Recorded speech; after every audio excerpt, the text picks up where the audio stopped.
जय हिंद साथियों। चलिए ट्रेन से बहुत ही रोचक प्रश्न लेकर आए हैं और मुझे उम्मीद है ये वीडियो आपको अच्छा लगेगा। 100% अच्छा लगना चाहिए।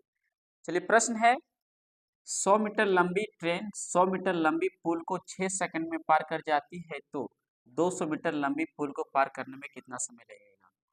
चलिए दोस्तों, यहाँ बात किया जा रहा है, एक लंबी ट्रेन है जिसकी लंबाई है 100 मीटर, ठीक है, और एक पुलिया है जिसकी लंबाई है 100 मीटर, ठीक है, और एक और पुलिया है उसकी लंबाई है 200 मीटर, ठीक है। प्रश्न क्या कहता है, इस पुल को पार करने में लगाता है 6 सेकंड, तो ए पुलिया को पार करने में कितना समय लगाएगा वो निकालना है। चलिए दोस्तों, चाल वही रहेगा। तो चलिए, चाल बराबर क्या होता है, दूरी बटा समय। दूरी बटा समय, तो देखिए ट्रेन की जो लंबाई है 100 मीटर और प्लस जो पुलिया की लंबाई है 100 मीटर, ये दोनों ऐड हो जाएगा, और प्लस दूरी बटा चाल, चाल कितना है 6, यानी इस पुलिया को और ये ट्रेन जो लंबाई है 6 सेकंड में पार कर जाती है, ठीक है।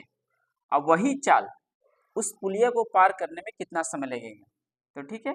तो देखिए ट्रेन की लंबाई 100 मीटर है और पुलिया की लंबाई है 200 मीटर, तो समय पूछ रहा है कितना समय पार करेगा, तो यहाँ पे x मान लेते हैं। चलिए अब यहाँ कैलकुलेशन करते हैं, मेरा आंसर तैयार हो जाएगा। चलिए दोस्तों, 100 प्लस 100 ये हो जाएगा 200, 200 प्लस 6 हो जाएगा, बराबर हो जाएगा 200 प्लस 1 300, 300 बट्टा x हो जाएगा। ये 2 जीरो से 2 जीरो कैंसिल हो जाएगा, ठीक है। अब 2 से इसको कैंसिल करते हैं, 2 तिया 6 हो जाएगा। अब क्रॉस मल्टीप्लाई करते हैं, x इंटू 1 तो x, और 2 3 तिया, 3 तिया कितना हो जाएगा, 9 हो जाएगा, 3 तिया 9, यानी x बराबर 9 हो जाएगा, x बराबर 9, ये मेरा हो जाएगा आंसर। यानी इस पुलिया को पार करने में 9 सेकंड लगेगा। चलिए नेक्स्ट प्रश्न है, एक ट्रेन किसी पोल को 15 सेकंड में पार कर जाती है। चलिए पोल ले लेते हैं सबसे पहले, ठीक है, ये पोल है। एक ट्रेन किसी पोल को 15 सेकंड में पार करती है तथा 100 मीटर लंबी पुल को 25 सेकंड में पार करती है, तो ट्रेन की लंबाई क्या होगी। एक यहाँ पुलिया है, ठीक है, जिसकी लंबाई है 100 मीटर, इसको पार करने में लगाती है 25 सेकंड, तो ट्रेन की लंबाई क्या है, तो ट्रेन की लंबाई मुझे पता नहीं है।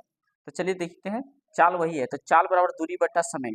तो चलिए ट्रेन की लंबाई नहीं दे रखा है तो इसको x मानते हैं, ठीक है, और x मानते हैं, और इसको 15 सेकंड में पार कर जाती है, ये प्लस हटा देते हैं, ठीक है, पोल को पार कर देते, पोल की कुछ दूरी नहीं होता है, x बटा 15 होता है, बराबर। अब यहाँ पे x हो जाएगा प्लस दूसरी पुलिया की जो लंबाई है 100 मीटर है, तो 100 हो जाएगा, और बटा हो जाएगा कितना, 25 सेकंड। चलिए अब इसको कैलकुलेशन करते हैं, मेरा आंसर तैयार हो जाना चाहिए। 5 से इसको कैंसिल करते हैं, 5 दिया 15 और ये 25 25।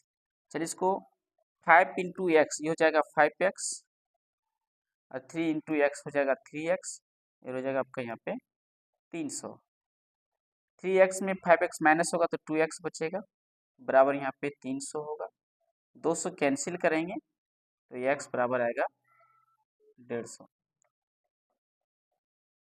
150 आएगा। यानी ट्रेन की जो लंबाई है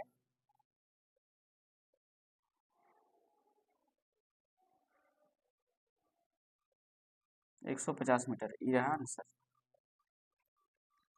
चलिए दोस्तों फिर से चलते हैं, एक ट्रेन की किसी पोल को 15 सेकंड में पार करती है तथा 100 मीटर लंबी पुल को पार करने में 25 सेकंड में लगती है, तो ट्रेन की लंबाई क्या होगा। ट्रेन की लंबाई मुझे नहीं दे रखा तो x मान लिए, तो दूरी बटा चाल, दूरी बटा समय हो गया, चाल बराबर, और दूसरा जो पुलिया है उसकी लंबाई 100 मीटर है, ट्रेन की लंबाई x है, दोनों मैंने ऐड कर दी, मेरा दूरी हो गया और समय हो गया 25। अब इसको मैंने कैलकुलेशन किए हैं तो x का वैल्यू मेरा तैयार हो गया 150 मीटर। चलिए रहा आंसर।